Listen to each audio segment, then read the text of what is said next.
students, welcome back.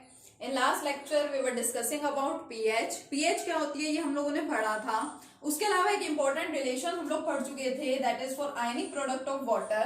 And ionic product of water is equal to the product of concentrations of hydrogen ion and hydronium ion. और इस relation से हम H positive and OH negative ions की concentration भी find out कर सकते हैं. ठीक है, इसके साथ हमने पढ़ा पीएच. पीएच का मतलब क्या था? PH means negative logarithm of, या तो मैं बात कर लूं हाइड्रोनियम आयन कंसंट्रेशन की, या फिर मैं इसी को ही क्या लिख सकती हूँ, pH is equal to negative logarithm of H positive ions. इसी तरह से मैंने आपको कहा जैसे कि एसिड के अंदर H पॉजिटिव या फिर H3O पॉजिटिव आयन प्रेजेंट होता है, बेस में क्या होगा OH नेगेटिव आयन, और उस केस में हम लोग क्या फाइंड करेंगे, POH फाइंड करेंगे. And in that case it will be equal to negative logarithm of OH negative ion की कंसंट्रेशन. तो इस तरह से हमें पता चला कि हमारे पास एक पीएच भी है जो कि एग्जिस्ट करता है, एक हमारे पास क्या है, पीओएच भी है. तो ऑब्वियसली इन दोनों में कुछ ना कुछ रिलेशन भी होता होगा. तो हमारा नेक्स्ट टॉपिक यही है, the relation between pH and pOH. Okay, so our next relation which is very important is the relation between pH and pOH. PH और पीओएच में क्या रिलेशन है ये हमें नेक्स्ट समझना है. ठीक है, अभी देखो पीएच की अगर मैं बात करूं तो पीएच है negative logarithm of this one and pOH is this one. लेकिन हम लोगों के पास देखो सिंपल सी बात है, हमें जो रिलेशन डिराइव करना है वो कहां से डिराइव करेंगे? जो कुछ हमारे पास नोन होगा, जिसके बारे में हमें पता होगा, हम उसी का यूटिलाइजेशन करेंगे, उसी का यूज करेंगे और एट लास्ट इन दोनों के बीच में क्या करेंगे, रिलेशन डिराइव कर देंगे. तो अभी तक तो मुझे पीएच का मतलब पता है कि ये है, पीओएच का मतलब पता है मुझे ये है. दोनों में नेगेटिव लॉगरिथम ऑफ है, बट यहाँ पे H पॉजिटिव है एंड OH नेगेटिव है. हमें इन दोनों में रिलेशन चाहिए. तो आप सोचिए, क्या आपके पास H positive and OH negative ions की कंसंट्रेशन में रिलेशन होता है? तो यस, दोनों के बीच में रिलेशन होता है. कहाँ है रिलेशन? हम लोगों ने पढ़ रखा है this one, ionic product of water. उसके लिए क्या रिलेशन है हम लोग जानते हैं. तो देखो हमारे पास है आयनिक प्रोडक्ट ऑफ वाटर यानी KW. So we can write here as we know. क्या जानते हैं हम लोग? हम जानते हैं कि KW is equal to concentration of H positive and OH negative. अब जिसके बीच में हमें रिलेशन चाहिए उसमें लॉग वाली टर्म है, यहां तो हमें लॉग दिखाई नहीं दे रहा, तो हम क्या करते हैं, हम लॉग ले लेते हैं. इसको मान लेते हैं equation first. So let us multiply equation first by log. तो मैं लिख देती हूँ यहाँ पे मल्टीप्लाई. कौन सा ऑपरेशन हम यहाँ पे लगा रहे हैं, multiply equation first by log. Log से हम इक्वेशन वन को क्या कर रहे हैं, मल्टीप्लाई, कंप्लीट इक्वेशन वन को.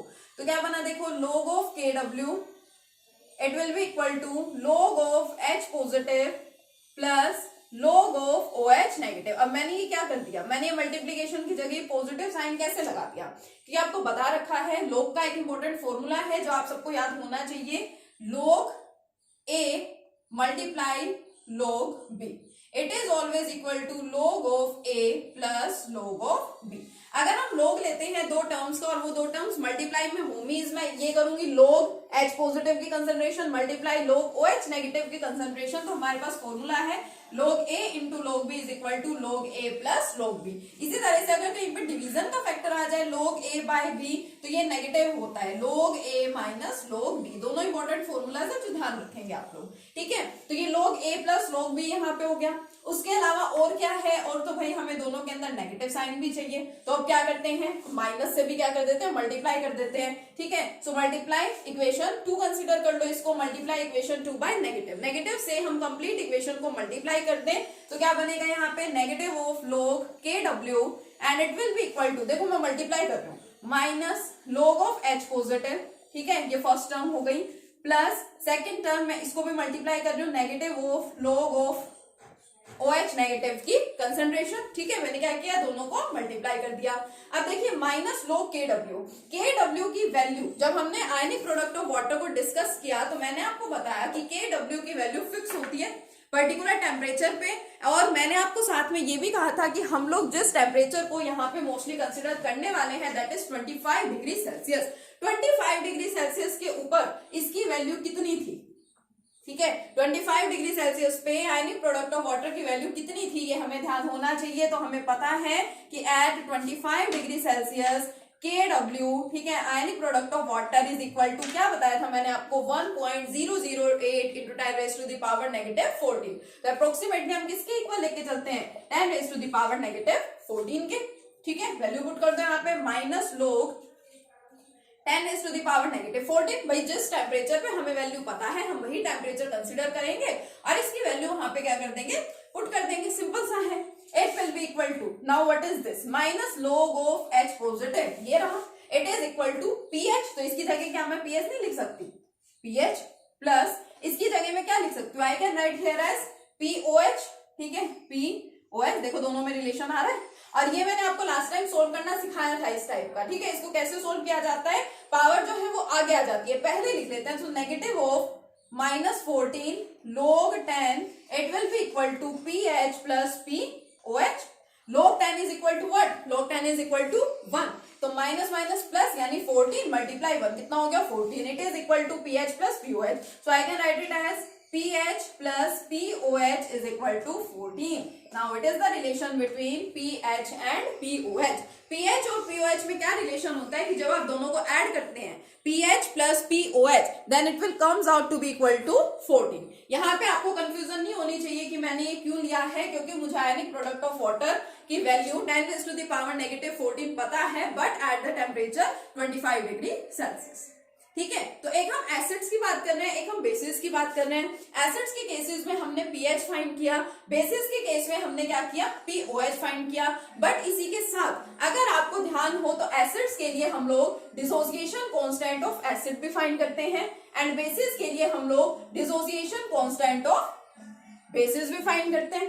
यानी अगर हम लोगों ने रिलेशन pH और POH में फाइंड किया है then we should also find out the relation between Ka and Kb, dissociation constant of acid and dissociation constant of base में भी हमारे पास रिलेशन होना चाहिए। तो हमारा नेक्स्ट टॉपिक यही है, relation between Ka and Kb। देखिए अब जो नेक्स्ट रिलेशन है हमारे पास, relation between Ka and Kb, इसके बीच में रिलेशन समझने के लिए, अब क्योंकि ये dissociation constant of any acid है, it is the dissociation constant of any base, तो अगर हमें एसिड्स और बेसिस के लिए डिसोसिएशन कांस्टेंट फाइंड करने हैं तो ऑब्वियसली हमें वहां पे डिसोसिएशन भी दिखाना पड़ेगा, ठीक है। तो इसके लिए हमें कोई एसिड एंड बेस को क्या करना पड़ेगा, कंसिडर करना पड़ेगा। तो आप एग्जांपल ध्यान रखेंगे, जैसे करा रही हूँ उसको वैसे ही ध्यान रखना, अदरवाइज उसी से रिलेटेड कोई और एग्जांपल्स बना सकते हैं तो बना के कर लेंगे, ठीक है। सबसे सिंपलेस्ट एग्जांपल आपको बता रही हूँ, तो weak acid and weak base ही आपको यहाँ पे कंसिडर करना होगा। तो सबसे पहले मेरे पास वीक एसिड है, कौन सी, लेट अस कंसिडर HF, ठीक है। कौन है ये, हाइड्रोजन फ्लोराइड है। एक्वस फॉर्म में मैं यहाँ पे ले रही हूँ, ठीक है। अगर मैं इसको लूंगी एक्वस फॉर्म में तो इसका डिसोसिएशन होगा, अगर एक्वस फॉर्म में नहीं ले रही हूँ तो डिसोसिएशन होगा ही नहीं।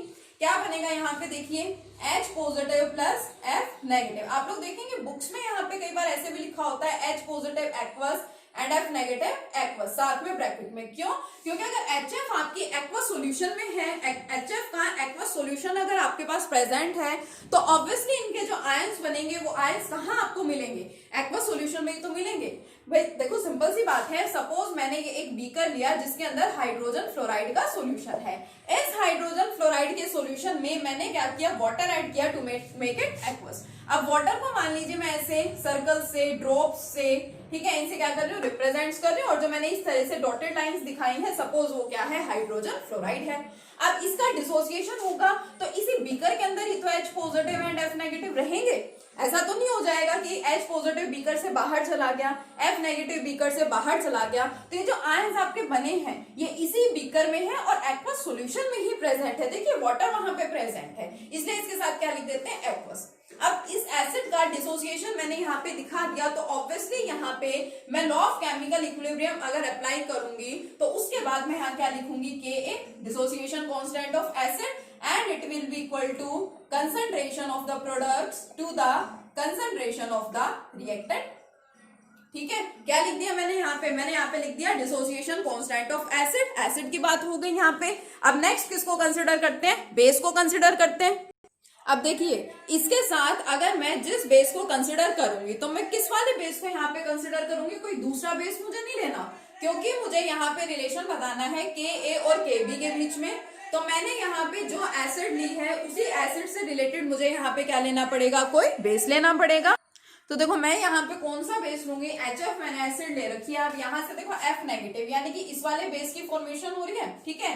नेगेटिवली चार्ज सब्सटेंसेस हमारे पास बेसिस ही होते हैं अकॉर्डिंग टू लेविस, यानी कि लेविस बेस है तो F नेगेटिव। इसका एक्वा सॉल्यूशन मुझे लेना है, तो प्रोडक्ट्स को इजीली लिखने के लिए मैं यहाँ पे क्या दिखा देती हूँ, वाटर दिखा देती हूँ, ठीक है। क्योंकि F नेगेटिव के साथ एक्वस लिखूंगी अगर मैं, तो उसको डिसोसिएट करके आप क्या दिखाएंगे, तो इसलिए मैंने एक्वस की बजाय यहाँ पे क्या ले लिया, वाटर ले लिया। अब अगर इसका डिसोसिएशन होगा तो सोचिए क्या बनेगा। वाटर के अंदर क्या होता है, water contains H positive ions and OH negative ions. अब पॉजिटिव नेगेटिव के साथ कंबाइन होगा ऑब्वियसली, तो क्या बना लेगा, HF प्लस OH नेगेटिव आपका यहाँ पे क्या रह जाएगा, अलग से रह जाएगा। अब मेरे पास ये इक्वेशन है, इसके लिए अगर मैं Kb लिखूंगी तो सबसे पहले तो मैं law of chemical equilibrium apply करूंगी, ठीक है। आपको यहाँ पता है कि वाटर को हटा करके ही यहाँ पे वाटर की कंसंट्रेशन को कांस्टेंट एज्यूम करके ही हम क्या लिखते हैं, Kb लिखते हैं, ठीक है। It is equal to concentration of products to the concentration of the reactants, लिख लिया। अब रिलेशन हमें किसके बीच में चाहिए, रिलेशन चाहिए हमें Ka और Kb के बीच में। तो अभी ऐसे तो हमें कोई रिलेशन दिखाई नहीं दे रहा, तो हम क्या करते हैं, हम दोनों को कर देते हैं मल्टीप्लाई, ठीक है। दोनों को क्या करते हैं, मल्टीप्लाई करते हैं। ये फर्स्ट है और ये क्या है, सेकंड है। So let us multiply 1/2। First और सेकंड इक्वेशन को हमने क्या कर दिया, मल्टीप्लाई किया। तो देखिए क्या मिलेगा लेफ्ट साइड में, लेफ्ट साइड मल्टीप्लाई करेंगे। So I will get Ka into Kb and it will be equal to, ये कंप्लीट टर्म लिखेंगे, H पॉजिटिव, ठीक है, F negative upon concentration of HF this one multiplied by this one. क्या है इसमें देखो, concentration of HF, ठीक है। मैं इसको हटा देती हूँ यहाँ से, कंसंट्रेशन ऑफ HF, बट इसके साथ ही कंसंट्रेशन ऑफ OH नेगेटिव भी हमारे पास में प्रेजेंट है, तो इसी के साथ में यहाँ पे लिख दूंगी concentration of OH negative divided by concentration of F negative. हो गया। अब देखो इसको सिंप्लीफाई करो, क्या होगा, HF से HF cancel out, F negative से F negative cancel out. Now I will get Ka into Kb and it will be equal to concentration of H positive and concentration of OH negative ions। अब ऐसा हमने कहीं पे कुछ पढ़ रखा है क्या, अभी पढ़ रखा है, ठीक है। लास्ट रिलेशन अभी मैंने लिखे भी थे यहाँ पे कुछ रिलेशंस। वी नो, क्या पता है हम लोगों को, we know concentration of H positive and OH negative, इन दोनों का जो प्रोडक्ट है जो दोनों का, it is equal to ionic product of water. तो मैं इसकी जगह Kw लिख सकती हूँ यहाँ पे इस इक्वेशन में। Then I will get Ka into Kb and it will be equal to Kw। तो ये मेरे पास क्या आ गया, relation between Ka and Kb, ठीक है। तो pH और pOH में हमने रिलेशन देख लिया, और साथ ही में Ka एंड Kb में हमने रिलेशन देखा, क्या था, Ka into Kb is equal to Kw, और pH वाला रिलेशन क्या था, pH plus pOH is equal to 40।